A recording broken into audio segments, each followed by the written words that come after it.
We'll pray now. Thank you, Lord Jesus, for this time that you've given us. Praise you, Lord Jesus, for bringing each one of us here. We surrender the word into your hands. We surrender each one of us into your hands. We pray that you help us to understand what is being taught and that your word bears fruit 100-fold. In Jesus' name we pray. Amen.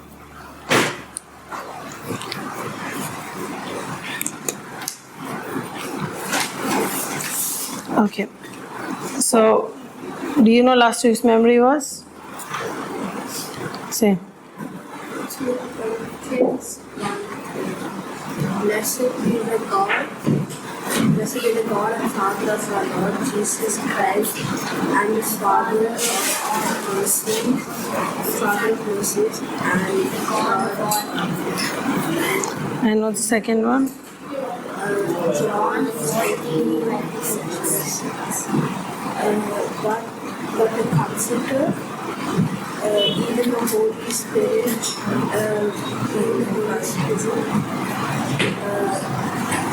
But the Comforter, even the Holy Spirit, whom the Father will send in my name, he shall teach you all things.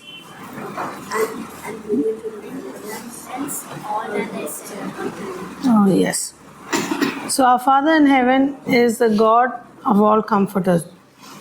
So, the next time you feel like a downcast pancake or you feel like you're sleeping on a rock of a problem, remember, you talk to your soul and tell yourself, hope in God. Okay? Then look for the ladder. God is coming down to meet you right where you are. And stay in the oven. That is, when you feel things are becoming very hot and when it's becoming very difficult. God is making you into a golden cookie, someone strong and brave. Then protect your dream. Don't let the grumpy people stop you from being who God made you to be. And be filled with the Holy Spirit always. Is that clear? Now, God will never, ever, ever give up on you. He's got the whole world in His hands, and that includes each one of you. Have you ever felt like your brain is a sponge that's been dropped in the middle of the ocean? Have you ever felt like that? Yes? You didn't understand? No. Okay. Did you both understand that? Why do you feel like that?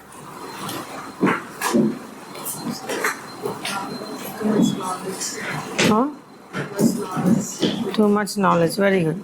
So there's too much of information. It is really an information overload. So the prophet Daniel prophesied about this thousands of years ago. Go to Daniel chapter 12, verse 4.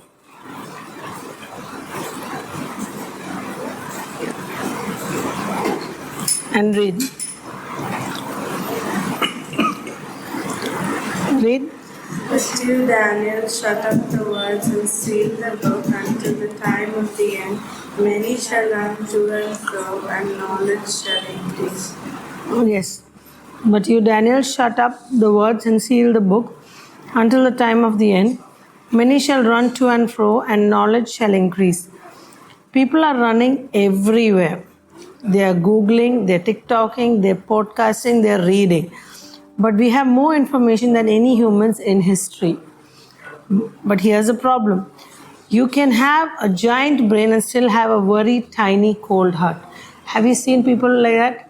There's a lot of information about a lot of things, but their heart is so small that they don't know how to love people. They don't know how to treat people well. They don't have any care. Have you felt like that? Yes?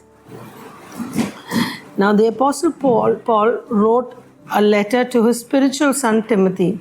He warned him that right before Jesus comes back, things would get, well, a little weird.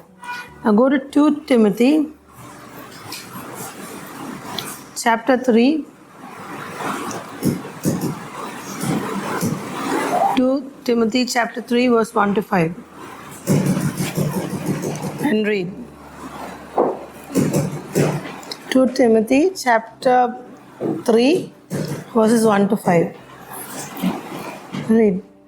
But know this, that in the last days perilous times will come, for men will be lovers of Lovers of money, boasters, proud, blasphemers, disobedient to parents, unthankful, unholy, unloving, unforgiving, slanderers, without self-control, brutal, despisers of good, traitors, headstrong, haughty lovers of pleasure rather than lovers of God, having a form of godliness but denying its power, and from such people turn away. Yes. So the message of that whole verse is this: don't be naive, there are difficult times ahead. As the end approaches, people are going to be self absorbed. Have you seen those people being self absorbed? A lot of people are like, this is what I like, this is what I want to do, I don't care. I like this, so I'll do it. Have you heard people say that? Yes? People become self absorbed. Then what is that? They become money hungry. They only run for money. They're not bothered about anything, they just run for money. Self-promoting. They keep saying, I'm the best, I can do this, I can do that. It's all hollow. According to them, they're the best. Self-promoting, stuck up, profane, contemptuous of parents, crude cause, dog-eat-dog, unbending, slanderous, impulsively wild, savage, cynical, treacherous, ruthless, bloated windbags, addicted to lust and allergic to God. This is the message that you read right now. That is how it's going to be before Jesus comes. So they'll make a show of religion, but behind the scenes, they're just animals. So stay clear of these people. Is that clear? Now, did you hear that bloated windbags? Did you hear bloated windbags? Now, these are people who know all the churchy words, but they're allergic to God. They love to learn, but they don't love to change. They will preach about God, they will preach about what the Bible says, but they don't want to make a change. So, Paul mentions two guys named Jannes and Jambres. They are magicians of ancient Egypt. When Moses went to Pharaoh and turned his staff into a real snake, these guys copied him with lying wonders. Now, can you go to 2 Thessalonians chapter 2, verse 9 to 10? And read.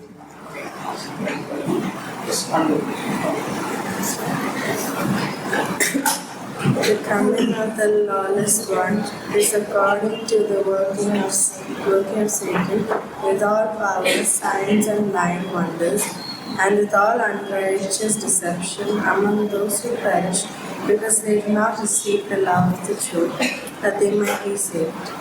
Yes. The coming of the lawless one is according to the working of Satan, with all power, signs, and lying wonders, and with all unrighteous deception among those who perish, because they did not receive the love of the truth, that they might be saved. Okay?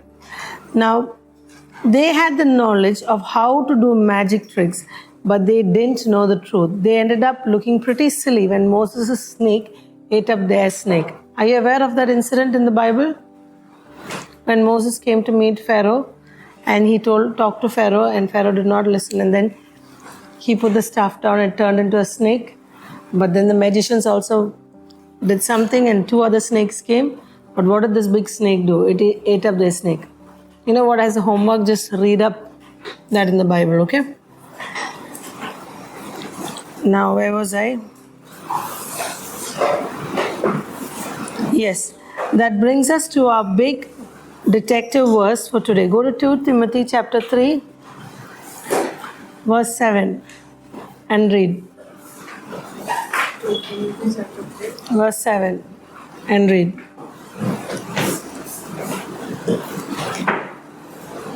Always learning and never able to come to the knowledge of the truth. Yes, always learning and never able to come to the knowledge of the truth. So imagine a student who goes to school for 50 years, that is 50 years, and reads every book but still can't tell you what 2 plus 2 means. That means he's read everything in the school. He's been there for 50 years. But he doesn't know the answer of a simple question like 2 plus 2. Wouldn't that be weird? So that's what Paul is talking about. Children, truth isn't just a list of rules or a true or false test. Go to John 14, verse 6.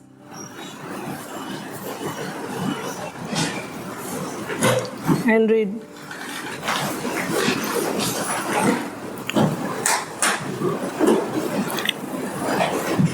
Read. John 14, verse 6. What is it?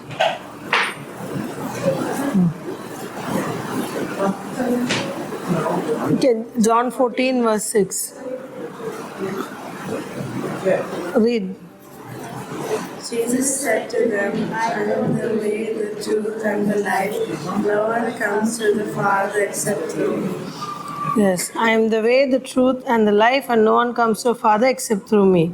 So you can know about a famous person like a YouTuber or someone who plays cricket, but that doesn't mean you know them well, right?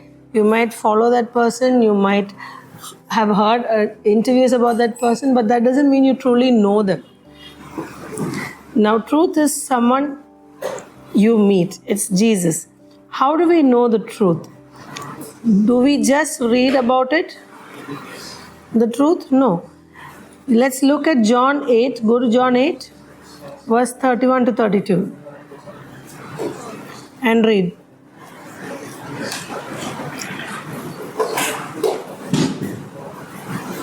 Okay, all of you is faster.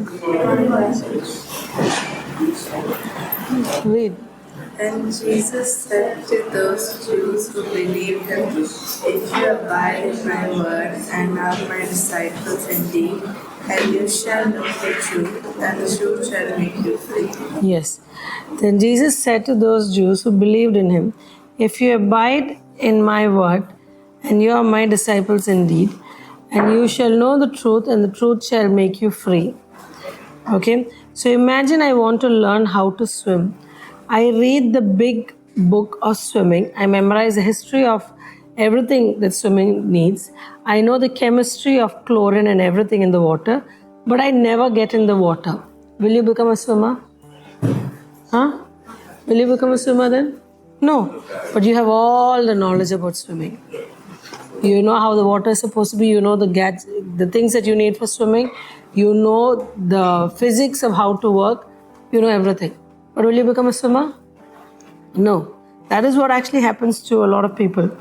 To abide means to jump in the water. Unless you jump in the water and try it out, you don't know about swimming. So you have to obey what the Bible says to truly understand it.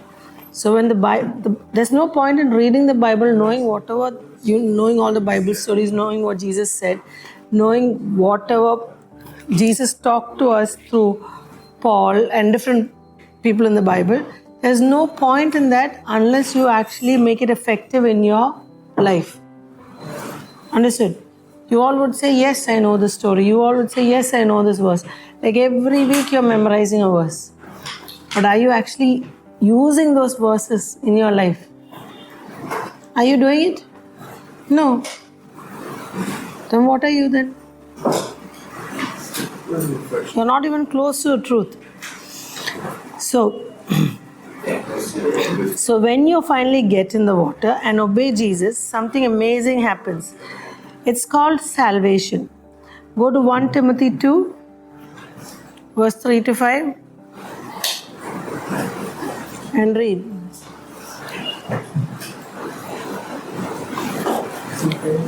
Read. Jake, you got it? Abigail got it? Then share with your brother. Read. For this is good and acceptable in the sight of God our Savior, who desires us to come to the knowledge of the truth. For there is one God and one mediator between God and men, the man Christ Jesus. Yes, just 1 minute.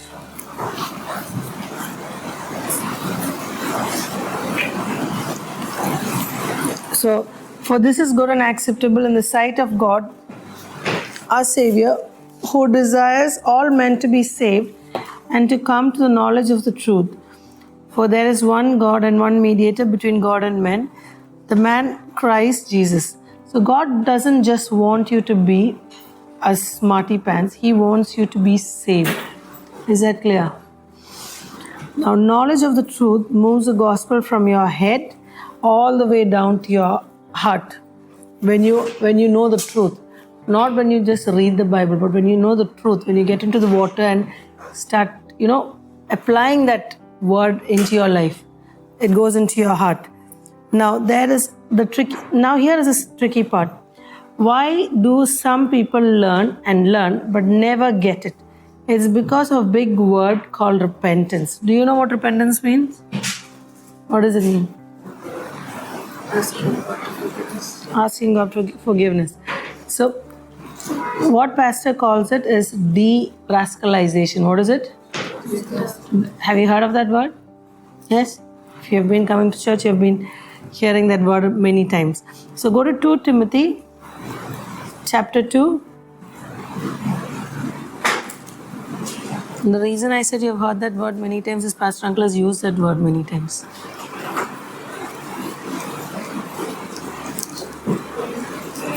Two Timothy chapter 2 verse 25. And read. Verse 25. Read. Read. In humility, correcting those who are in opposition, if God perhaps will grant them repentance, so that they may know the truth. In humility, correcting those who are in opposition, if God perhaps will grant them repentance, so that they may know the truth. Is that clear? Now, if your face is covered in mud and you look in a mirror, what does the mirror tell you? Will you look beautiful in the mirror? What does the mirror tell you? What do you see when you look at the mirror? Your face is mud. It tells you the truth. It will not show you a different picture, right? It will only show you what's on your face, the truth. So your face is dirty. But if you get mad at the mirror and refuse to wash your face and say that, how can you say that I look dirty? Will that image change? Will it change? No. When you get mad at the mirror, will the mirror say, I'm sorry, you look beautiful? Will it change the image? No, it will not do that. The truth doesn't help you. Some people are always learning, but they won't say, I'm sorry, Jesus, for their sins. Pride blocks the truth. When you're proud and when you say that, no, I'm not dirty, even when you see mud, it means pride is stopping you from the truth. So what are you supposed to do? Wash your face. The mirror is showing you the truth, so wash your face. That's all you have to do. So pride blocks the truth. You have to be de-rascalized to see clearly. Is that clear? The minute you see the truth and when you say, no, I'm not like this, this is not how it's supposed to be, you can ask questions. Are you sure? You can ask. It's okay, but even after you ask, when you see that you're still muddy, what do? You do something about it. So, you have to be de-rascalized to see clearly. Okay? Now, real truth doesn't just make you smarter, it makes you different. That's what real truth does. That's what repentance is. That you're accepting that you did something, that you played in the mud, and you have to get clean. That is accepting it. That's the first step. Accepting that, yes, there is mud on my face. And then is the action, right? But if you won't accept it, will anything work? No. So, the truth doesn't just make you smarter, it makes you different. Go to Titus 1, verse 1.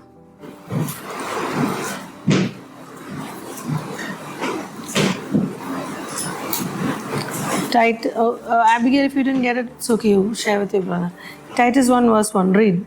Paul, a bond servant of God and an apostle of Jesus Christ, according to the faith of God's elect and the acknowledgement of the truth which accords with godliness. Yes, the acknowledgement of the truth which accords with godliness. Now, if you say you know the truth, but you still mean to your sibling, be it your brother or your sister, you say you know the truth, but you're still mean to your sibling, or you're still a bloated windbag, that means too proud of yourself, then you haven't really met the truth yet. Because if you have met the truth, you will not do that. It is like the mirror showing that you're dirty, but you still choose to do something else. Does that work? Does that work? So, because truth brings freedom and fruit. So, if you have met truth, this is what truth will bring you: freedom and fruit. If you believed in the truth that you have seen in the mirror, then that fruit will come out. If you say, yes, I believe that I am dirty, but still your actions prove a lot of things. So if you believe in that truth, it brings freedom and fruit. Next week, we are going to look at the rest of this mystery. But for today, remember, don't just be a sponge, be a follower. Be a follower. So let's ask the Holy Spirit to help us. Because Jesus promised in John 14:26. Can you go to John 14:26? What is the promise that Jesus gave us? 14:26 and read.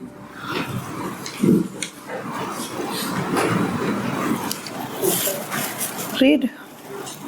But the Helper, the Holy Spirit, the Father will send in my name.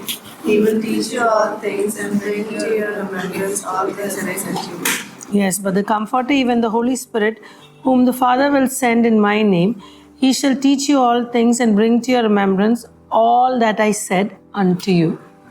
Is that clear? So who's your helper? Huh? I can't hear you. Holy Spirit. Who's the helper? Holy Spirit. Do you believe in the Holy Spirit?